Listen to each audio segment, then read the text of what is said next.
আজকে কাজী জাফর আহমদ সাহেবের মৃত্যুবার্ষিকী যখন আমরা পালন করছি, তখন দেশে একদিকে রাজনৈতিক ক্রান্তিকাল, অন্যদিকে একটা ভয়াবহ প্রাকৃতিক দুর্যোগ। এবং রাজনৈতিক ক্রান্তিকালে আমরা একটা জয়লাভ করেছি। আমাদের জনগণের দীর্ঘদিনের যে সংগ্রাম, প্রায় 15-16 বছর ধরে এই দেশের কৃষক, শ্রমিক, মেহনতি মানুষ, রিক্সা শ্রমিক, ছাত্র জনতা, তারা লড়াই করেছে, সংগ্রাম করেছে এই ফ্যাসিবাদকে পরাজিত করে জনগণের সরকার প্রতিষ্ঠা করবার জন্য। সেই ক্ষেত্রে আমরা সফল হয়েছি। আমার ছাত্র জনতার একটা অভ্যুত্থানের মধ্য দিয়ে যে ফ্যাসিবাদের যে মূল নেতা খুনি হাসিনা, তিনি পালিয়ে গেছেন। এই কথা বললে সঠিক হবে না যে তিনি চলে গেছেন, তিনি পালিয়ে গেছেন। সুতরাং এই পলাতক এবং পতিত যে স্বৈরাচার, যে আপনার রুলার শাসক, তার চলে যাওয়াটা আমাদের জন্য নিঃসন্দেহে একটা বড় বিজয়। দ্বিতীয়ত হচ্ছে যে আপনারা দেখেছেন যে যে ভয়াবহ বন্যার শুরু কীভাবে হয়েছে আপনারা সবাই জানেন। বন্যা হতেই পারে, বৃষ্টি, বিভিন্ন কারণে বন্যা হতে পারে। তার জন্যে ভাই আপনারা এখানে ঝগড়া করতে এসছেন না কাভার করতে এসছেন? প্লিজ, কারো এতটুকু আমাদের ধৈর্য নেই কেন আমি বুঝি না। তো এই বন্যা এসছে যেভাবে, এটা আপনার নিঃসন্দেহে একটা ক্রিমিনাল অফেন্স বলে আমি মনে করি। ভারতের যে বাঁধ খুলে দেওয়া হয়েছে, সে বাঁধ খুলে দিলে তার ভাটিতে কি অবস্থার সৃষ্টি হবে, এবং আন্তর্জাতিক আইন বলে যে তাকে ভাটির দেশকে তাকে অবৈধ করতে হবে জনগণকে সচেতন করার জন্য। সেটা করা হয়নি, যার ফলে একদম পুরো অপ্রস্তুত অবস্থায় একটা ভয়াবহ পানির ঢল এসছে, যে ঢলে ভেসে গেছে বহু মানুষ, মৃত্যুবরণ করেছে অনেক মানুষ, এবং তারা এখন একটা ভয়াবহ জীবনযাপন করছে, মানবেতর জীবনযাপন করছে। আমি আজকের এই সভা থেকে তাদের প্রতি আমাদের পূর্ণ যে ভালোবাসা, সহমর্মিতা, সেটা আমরা ঘোষণা করছি। যারা ভেসে গেছেন, যারা বন্যায় মারা গেছেন, তাদের আত্মার মাগফিরাত কামনা করছি।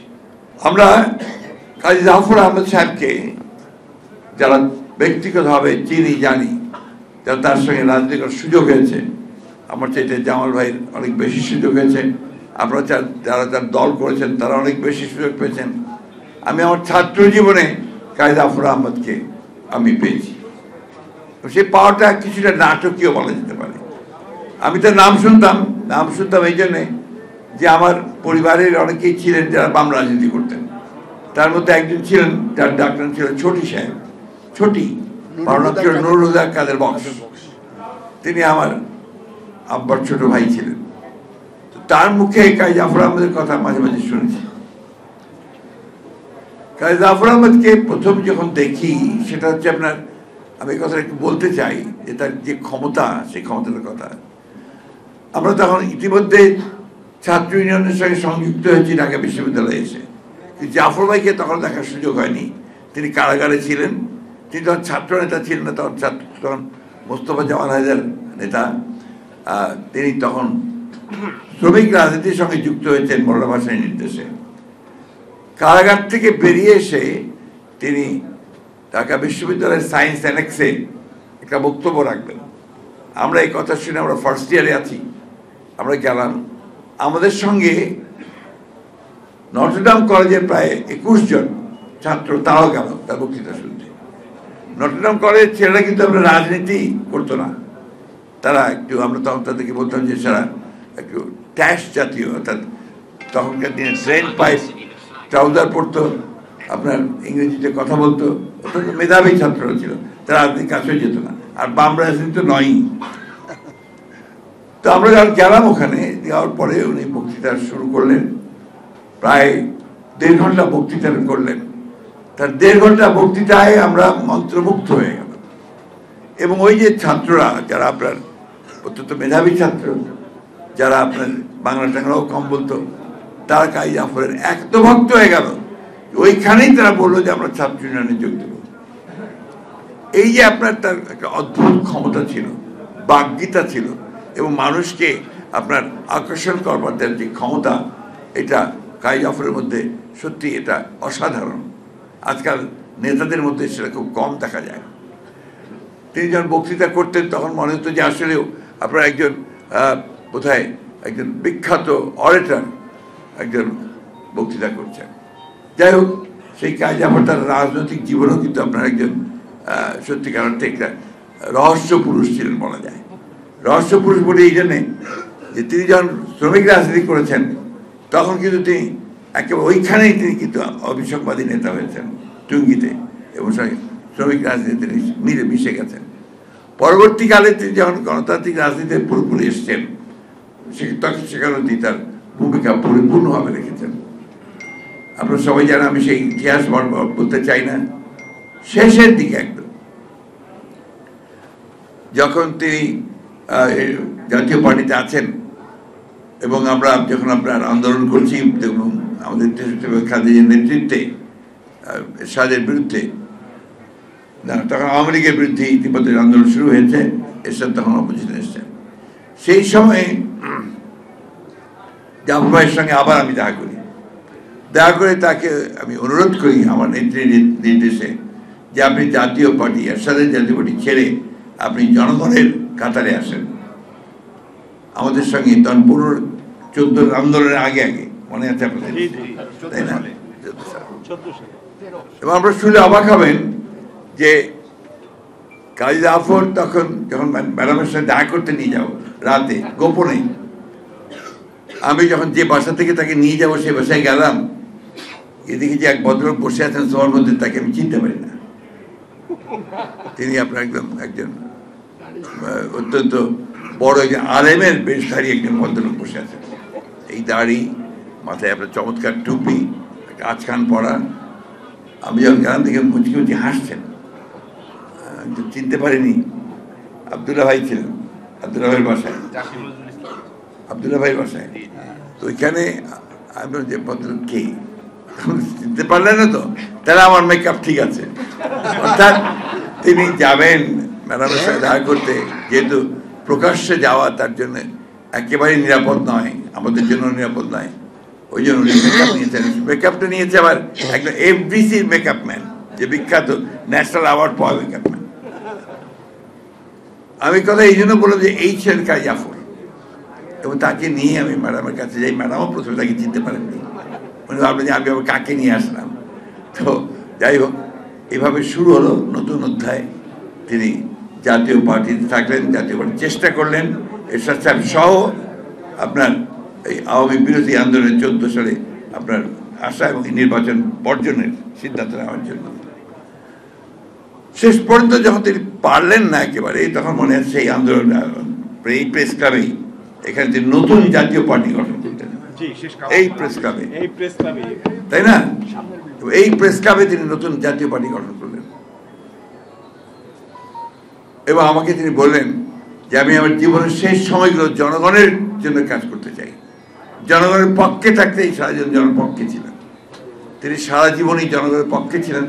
তার বিরুদ্ধে অনেকে অনেক রকমের বিভিন্ন কুপ্রচারণা চালিয়েছে, আমরা যে কাছে থেকে দেখেছি কাজী জাফরের শেষ জীবনের চিকিৎসার পয়সা পর্যন্ত ছিল না, চিকিৎসার পয়সা ছিল না তার।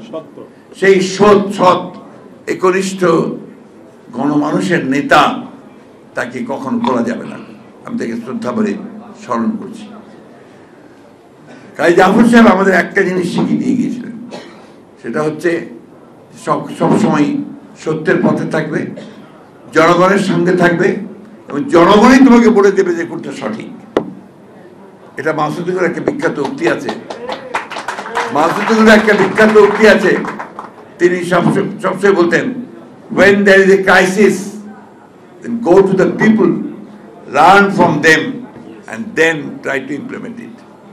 এই যে শিক্ষা রাজনীতিবিদের জন্য, যে একটা সংকট হবে, সেই সংকট তুমি মেটাতে পারছো না, জনগণের কাছে যাও, জনগণই তোমাকে সেই উত্তর দিয়ে দেবে। এটা হচ্ছে মূল কথা। এই কথাটা কোনো রাজনীতিরই বলা উচিত নয়। যখন সে ভুলে যায়, সে তখন আজকে হাসিনার মতো অবস্থার দিকে চলে যায়। That is the point.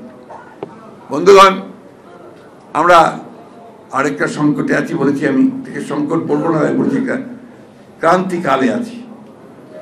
একটা সফল ছাত্র গণ অভ্যুত্থানের বিজয়ের পরে, আমরা বিপ্লব বলছি এটাকে, বিপ্লবের পরে একটি সরকার এসছে, যে সরকারের ইন্টারিম গভর্নমেন্ট। এদের ওপরে আমাদের আস্থা আছে, কারণ এর যে নেতৃত্ব দিচ্ছেন তিনি বাংলাদেশের একজন, শুধু নয় সারা বিশ্বে একজন, তিনি অত্যন্ত উল্লেখযোগ্য ব্যক্তিত্ব এবং তিনি সমাদৃত ব্যক্তিত্ব, বরেণ্য ব্যক্তিত্ব। উনি নেতৃত্ব দিচ্ছেন বাংলাদেশের অত্যন্ত সফল কিছু একাডেমিশিয়ান, কিছু আপনার ইকোনমিস্ট, অর্থনীতিবিদ এবং কিছু সিভিল সোসাইটির সদস্য, দুজন ছাত্র নেতাও সেখানে আছেন। তারা এখানে এই আপনার ইন্টারিম গভর্নমেন্টে আছেন। তাদের কাছে এই দেশের মানুষের প্রত্যাশা তো আকাশচুম্বী, আকাশচুম্বী প্রত্যাশা, যে এই ভয়াবহ ফ্যাসিবাদের পরে একটা এমন একটা নির্বাচন তারা দেবেন, যে নির্বাচনটা একেবারে অবাধ, সুষ্ঠু, অবাধ, নিরপেক্ষ হবে। আর এর মধ্যে যত জঞ্জাল আছে সেই জঞ্জালগুলোকে সাফ করবেন। এটা তাদের কাছে আমাদের মানে পাওয়া, তাই না? এটি তো আমরা যাচ্ছি তাদের কাছে। এতদিন খুব চিন্তিত ছিলাম যে আমরা প্রধান উপদেষ্টার কাছ থেকে কোনো কথা শুনতে পাচ্ছি না। কালকে উনি কথা বলেছেন, কালকে জাতির উদ্দেশ্যে তিনি একটা ভাষণ দিয়েছেন। সেই ভাষণের মূল কথাগুলোর কয়েকটা আমি আপনাদেরকে শোনাই। তিনি বলেছেন, time of polls a political decision. কবে নির্বাচন হবে এটা রাজনৈতিক সিদ্ধান্ত, সঠিক, অবশ্যই রাজনৈতিক সিদ্ধান্ত হবে। কিন্তু এই রাজনৈতিক সিদ্ধান্ত নেওয়ার জন্য তো রাজনৈতিক নেতা, রাজনৈতিক দল, রাজনৈতিক ব্যক্তিদের সঙ্গে আলোচনা করতে হবে। আমি আশা করব যে আমাদের প্রধান উপদেষ্টা সেই প্রক্রিয়াটার দিকে খুব দ্রুত যাবেন, তিনি রাজনৈতিক দলগুলোর সঙ্গে কথা বলবেন। বলেছেন, measures to be taken so no one can ever turn country into a police system. কেউ যেন এটাকে পুলিশ সিস্টেম না বানাতে পারে, সেই একটা অবস্থা আমরা তৈরি করব। অত্যন্ত ভালো কথা। আমরা এইটাই চাচ্ছি সবসময়, যে আমরা কোনো পুলিশ স্টেটে পরিণত হতে চাই না। আমাদেরকে পুলিশ আমাদেরকে নিয়ন্ত্রণ করবে, পুলিশ আমাদেরকে প্রতি মুহূর্তে আমাদেরকে আপনার বলে দেবে যে এটা করা যাবে, এটা করা যাবে না, অথবা আমাদেরকে মিথ্যা মামলা দিয়ে তুলে নিয়ে গিয়ে আমাদের কাছ থেকে টাকা নিয়ে ব্যবসা বাণিজ্য করে আমাদের সর্বনাশ করবে, আমাদের ছেলেদের গুলি করে মারবে। এটা আমরা আর দেখতে চাই না, তাই না? এটা যদি ওনারা সে উদ্যোগ নিয়ে করেন, আমাদের সর্বাত্মক সহযোগিতা তাদের প্রতি থাকবে। তিনি বলেছেন, justice to be ensured for all extrajudicial killings enforces the offences. আমরা তো এটাই চাচ্ছি, বারবার করে বলছি যে এই বিচার করতেই হবে। একই সঙ্গে এটা বলছি যে আজকে এই স্বৈরাচারের বিরুদ্ধে, ফ্যাসিবাদের বিরুদ্ধে লড়াই গত 15 বছর করতে গিয়ে আমাদের প্রায় 60 লক্ষ মানুষের বিরুদ্ধে মিথ্যা মামলা হয়েছে, গায়েবী মামলা হয়েছে। সেগুলোকে অবিলম্বে তুলে ফেলতে হবে। আমরা পত্রিকায় দেখলাম যে প্রধান উপদেষ্টার মামলা চলে গেছে, উঠানো হয়েছে। আরেকজন উপদেষ্টারও মামলা উঠানো হয়েছে, সাজা ছিল, সেটা সাজা বাতিল করা হয়েছে। আমাদের একজন মানুষও নাই, বিএনপি বলেন, জামাত বলেন, এই আপনার আমরা এখানে যারা বসে আছি, যাদের বিরুদ্ধে মিথ্যা মামলা নাই। তো আমাদের আশা যে মামলাগুলো, এই সব মানুষের 1,45,000 মামলা অবিলম্বে তুলে নিতে হবে। এটা একটা দাবি। Police bank commission to be formed for reforms. আগে মামলা উঠুন, তারপর ক্ষতিপূরণ নিয়ে। Police bank commission to be formed for reforms, খুব ভালো কথা। আমরা এটাই চাই, অবিলম্বে পুলিশকে, কালকে সেদিন আইজিপিও বলেছেন যে পুলিশকে জনগণের পুলিশ তৈরি করা হবে এবং এটাকে একেবারে আপনার যেটা বলে যে আপনার আইডিয়াল পুলিশ তৈরি করা হবে। খুব ভালো কথা, আমরা এটাও চাই, খুব দ্রুত চাই। তবে একটা জিনিস আমি এখনো আমার ধোঁয়াশে যে অবস্থাটা, সেটা পরিষ্কার হয়নি। কারণ আমরা আশা করেছিলাম যে প্রধান উপদেষ্টা মহোদয় তিনি একটা রোড ম্যাপ দেবেন। সেই রোড ম্যাপটা আমরা কিন্তু ফর ট্রানজিশন টু ডেমোক্রেসি, এটা আমরা কিন্তু ওনার বক্তব্যের মধ্যে পাইনি। রিফর্মসের কথা বলেছেন, সেই রিফর্মসগুলো কোন কোন বিষয়ে কোনটা রিফর্মস, তবে সেগুলো কিছু কিছু তিনি আভাস দিয়েছেন। আমি জানি এত অল্প সময় সবই সম্ভব না, কিন্তু সেগুলো সম্পর্কে একটা ধারণা থাকলে তাহলে আমরা আরও বেশি করে আপনার একটা মানে ধারণা করতে পারতাম যে ঘটনা আসলে ভালোর দিকে যাচ্ছে। যাই হোক, আমরা আশা করি যে ঘটনা ভালোর দিকে যাক, এটাই আমাদের প্রত্যাশা। গতকাল যে ঘটনা ঘটেছে, আপনার সচিবালয় ঘেরাও করে আপনার আনসার এবং অন্য সব কিছু লোকজনদের নাম পোশাকধারী লোক, তারা গোলযোগ সৃষ্টি করে তারা সেখানে একটা সমস্যার সৃষ্টি করতে চেয়েছিল। ছাত্ররা সেটাকে নস্যাৎ করে দিয়েছে, কিন্তু এটা কিন্তু অশনি সংকেত, এটা ভালো লক্ষণ নয়। অর্থাৎ যারা পরাজিত তারা এখন আবার বিভিন্নভাবে সেই চক্রান্ত করছে যে এই বিজয়কে তারা নস্যাৎ করে দেওয়ার জন্য। তাই জনগণের কাছে আহ্বান জানাবো যে আপনারা সবাই সতর্ক থাকবেন, এই বিষয়গুলোকে কখনই কোনো প্রশ্রয় দেওয়া যাবে না। আর আমি দেশের বিভিন্ন সংগঠন, বিভিন্ন প্রতিষ্ঠান, যারা সমস্যা আছে সব জায়গাতেই, তাদের কাছে অনুরোধ করব যে যখন ফ্যাসিবাদ ছিল তখন তো দাঁড়াবাড়ির কথা চিন্তাও করতে পারতেন না, কথা বলার সুযোগ পেতেন না। এখন সুযোগ এসেছে, সময় দিন নতুন সরকারকে, তারা নিশ্চয়ই এই বিষয়গুলো দেখবে এবং সেইভাবে তারা কাজ করবে। কিন্তু এইভাবে ঘেরাও করে, সচিবালয়ে ঘেরাও করে, বাধ্য করে কোনো কিছু আদায় করার চেষ্টা এই মুহূর্তে করবেন না, জনগণ সেটাকে ভালো চোখে দেখবে না। বন্ধুরা, আমি ছাত্র ভাইদের কাছে একটা কথা বলতে চাই। আমাদের এই বাংলাদেশের রাজনৈতিক ইতিহাসে সবসময় ছাত্ররাই সব পরিবর্তন করে নিয়ে এসেছে, সেই 52 সাল থেকে শুরু করে 24 সাল পর্যন্ত। এবং এই পরিবর্তনের যে মূল ধারাটা সেটা তারা সেট করে দিয়েছে। সেই জন্য বাংলাদেশের পরে সবসময় ছাত্রদেরকে আলাদা চোখে দেখে, তাদেরকে সম্মান করে, ভালোবাসে এবং তাদের প্রতি আস্থা তাদের সবসময় থাকে। একই সঙ্গে আমি একজন শিক্ষক হিসাবে আহ্বান জানাতে চাই আমাদের স্কুল কলেজ বিভিন্ন শিক্ষা প্রতিষ্ঠানের ছাত্রদেরকে যে অযথা বল প্রয়োগ করে এমন অবস্থা তৈরি করবেন না যে সেখানকার প্রশাসন নষ্ট হয়ে যায়। আমরা দেখলাম যে কিছু কিছু স্কুল কলেজে বাধ্য করছে রিজাইন করে শিক্ষকদেরকে চলে যাওয়া বা প্রধান শিক্ষককে চলে যাওয়া। এটা তো আপনার ব্যবস্থা আছেই, অভিযোগ করেন, অভিযোগ প্রমাণিত হলে নিশ্চয়ই তাকে সরানো হবে, কিন্তু তাকে একটু কাজ করার সুযোগ দিতে হবে। সেই সঙ্গে এই সরকারের কাছে আরেকটা দৃষ্টি তুলে ধরতে চাই, আমরা এই প্রশাসনে এখনো সেই সমস্ত ব্যক্তিদের দেখতে পাচ্ছি যারা এই ফ্যাসিবাদী সরকারকে মদত দিয়েছে, তাদেরকে সাহায্য করেছে এবং তাদের এই হত্যাকাণ্ডের সঙ্গে তারা জড়িত থেকেছে। তাদের চেহারা আমরা আর দেখতে চাই না। আবারও বলছি, দয়া করে অতি দ্রুত এদেরকে অপসারিত করে যারা দেশপ্রেমিক, যারা আপনার কাজ করতে চায়, যাদেরকে বঞ্চিত করা হয়েছে, তাদেরকে নিয়ে এসে সেই প্রশাসন চালানোর ব্যবস্থা করুন। অন্যথায় এটার জন্য কিন্তু জাতি আপনাদেরকে ক্ষমা করবে না। এখন আপনি বিচার চান, অসুবিধা নেই, বিচার হবে। আমি যে কথা আপনাদেরকে বলতে চাই সেটা হচ্ছে যে আমাদেরকে এখন অত্যন্ত ধৈর্য ধরে, অত্যন্ত সতর্কতার সঙ্গে কিন্তু পা ফেলতে হবে।